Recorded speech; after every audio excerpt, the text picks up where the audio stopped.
So, have you ever had one of those weeks where everything in your life sucks but the vacuum cleaner?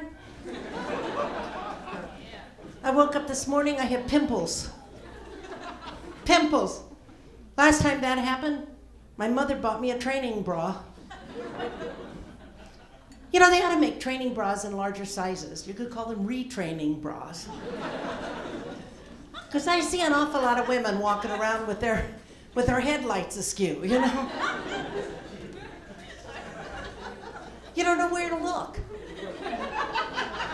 You got somebody whose blouse bunnies are doing this. Just having a conversation with them is like talking to somebody with a lazy eye. I told my husband, because I have a little problem in that department, that I wanted a boob job. He thought I wanted to be a greeter at Walmart.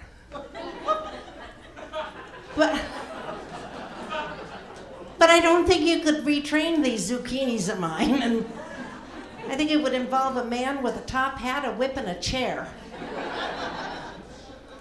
I went to one of those fancy schmancy lingerie stores to get a fancy schmancy bra, and they took my measurements and sent me to Home Depot.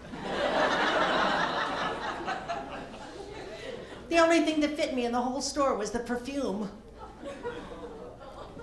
Yeah, but I don't want plastic surgery or anything. I've got a much better idea.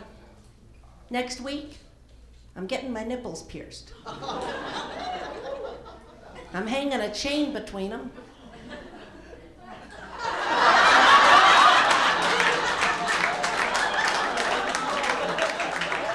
And wearing them around my neck.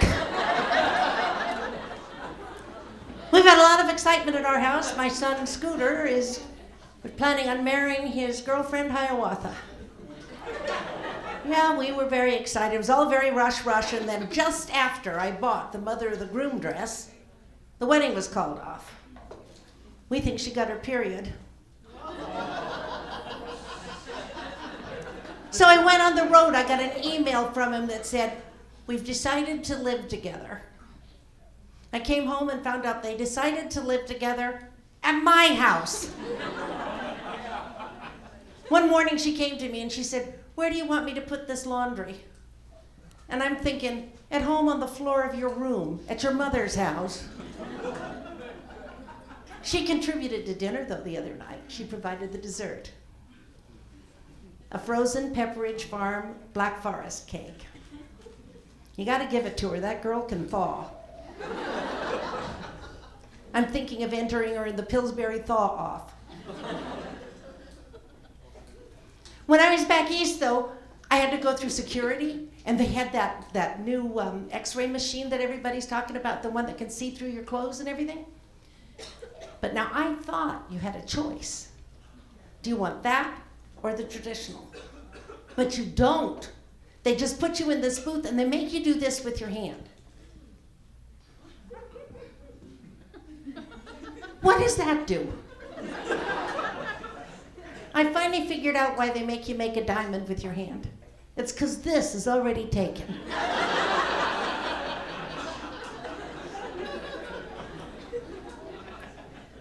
I didn't want to use that machine because I had a hole in my underwear. Years ago, I had a hole in my underwear. I was driving the car. It was a true story. A woman rear-ended me. And she leaped out of the car and she comes over and she goes, I'm so sorry. It's all my fault. And I said, no, it was my fault. I have a hole in my underwear. Cop overheard me. I got a ticket. He was the underwear police, apparently. But we live in Pismo Beach, California, which is 4 hours from LA. And actually, I was working in Atlantic City. My husband sold our house and moved. But I found him. In Pismo Beach. It was easy to find. I just followed a trail of dirty underwear up the freeway. I knew it was his because it was neatly folded. Is that weird or what? My husband neatly folds his dirty underwear. And then he lays it on the floor next to mine that's been rolled off like a giant rubber band with a crotch.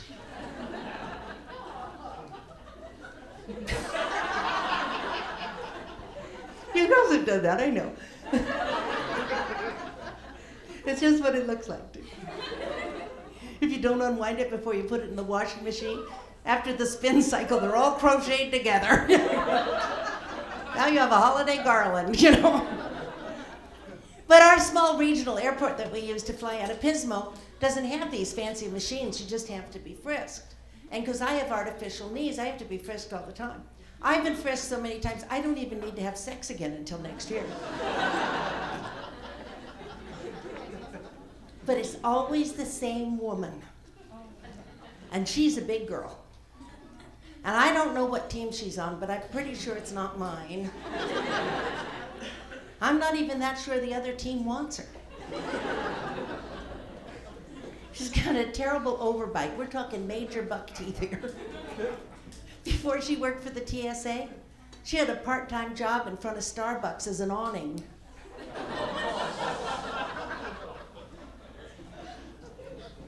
I don't know if I should even tell you about her crow's feet. Where does she get her shoes? I only do that for me because I think that's very funny.